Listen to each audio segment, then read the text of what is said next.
दोस्तों, अगर आप ज्यादा सोचने से परेशान हैं तो ये वीडियो सिर्फ और सिर्फ आपके लिए है। इस पूरी वीडियो को बहुत ध्यान से सुनना और देखना। पूरी वीडियो देखने के बाद एंड में आपने क्या सीखा और क्या समझा मुझे कमेंट बॉक्स में जरूर बताना। वीडियो शुरू करने से पहले अगर आप हमारे इस चैनल पर नए हैं तो चैनल को सब्सक्राइब करें और साथ ही बेल आइकन जरूर दबाएं। और अगर आप इस वीडियो से कुछ सीखते हैं तो वीडियो को लाइक जरूर करना। दोस्तों, बिना टाइम वेस्ट किए चलिए हम कहानी को शुरू करते हैं। एक गाँव में एक नौजवान लड़का रहता था। वो अपने पुरानी चीजों को ना भूल पाने की और एक ही चीज को बार बार सोचने की आदत से बहुत परेशान था। अगर उसे कोई कुछ कह देता या फिर उसके साथ कुछ बुरा हो जाता, वो उसी एक घटना के बारे में पूरे दिन सोचता रहता और वही बात उसके दिमाग में हर समय घूमती रहती थी। फिर वो या तो अपने साथ हुई किसी बुरी घटना के लिए अपनी किस्मत या भगवान को कोसता रहता, या फिर अपने मन में उस इंसान से बदला लेने का ख्याली पुलाव पकाता रहता था जिसने उसे कुछ कह दिया था या फिर उसके साथ कुछ गलत किया था। वो अपने ज्यादा सोचने की आदत की वजह से ना तो उसके लोगों के साथ अच्छे रिश्ते थे,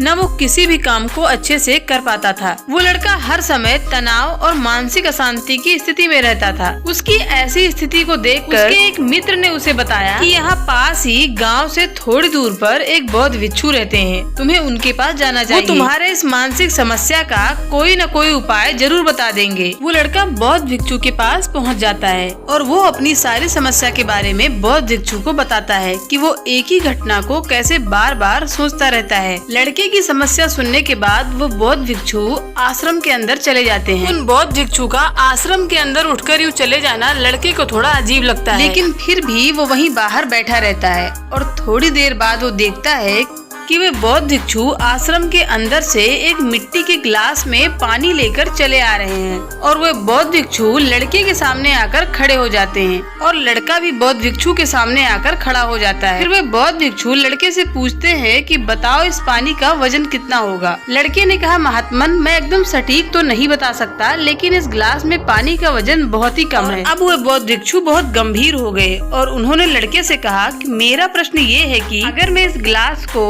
थोड़ी देर ऐसे ही पकड़कर खड़ा रहूं तो क्या होगा। लड़के ने कहा, कुछ भी नहीं होगा। बौद्ध भिक्षु ने फिर से कहा, अगर मैं इस गिलास को ऐसे ही 1 घंटे तक पकड़कर रखूं तो क्या होगा। आपके हाथ में दर्द होना शुरू हो जाएगा, ऐसा लड़के ने कहा। फिर से उन बौद्ध भिक्षु ने कहा कि अगर मैं इस गिलास को ऐसे ही पूरे दिन पकड़कर खड़ा रहूं तो क्या होगा। आपके हाथ में बहुत ज्यादा दर्द होना शुरू हो जाएगा, आपका हाथ सुन्न भी हो सकता है, आपके हाथ की मांसपेशियों में तनाव भी आ सकता है और यहाँ तक कि आपके हाथ में लकवा भी मार सकता है। लड़के ने बहुत गंभीरता से कहा। फिर उन बौद्ध भिक्षु ने कहा, बहुत बढ़िया, लेकिन क्या इस प्रक्रिया के दौरान गिलास का वजन बदला। लड़के ने कहा, नहीं, वजन तो नहीं बदला। इस पर महात्मा ने कहा, तो हमारे हाथ में दर्द और मांसपेशियों में तनाव क्यों आया। बहुत समय तक पकड़े रहने के कारण, लड़के ने जवाब दिया। महात्मा ने फिर कहा, अब इस दर्द से छुटकारा पाने के लिए मैं क्या करूँ। गिलास को नीचे रख दीजिए, लड़के ने कहा। महात्मा ने कहा, बिल्कुल सही, हमारे जीवन की परेशानियाँ भी बिल्कुल इसी तरह होती हैं। कुछ देर तक अपने दिमाग में रखिए और लगेगा कि सब कुछ ठीक है और उनके बारे में ज्यादा देर तक सोचिए, आपको पीड़ा होने लग जाएगी। इनको अपने दिमाग में थोड़ी और देर के लिए रखिए, फिर ये आपको पागल और अशांत करने लग जाएंगी और आप कुछ भी नहीं कर पाएंगे।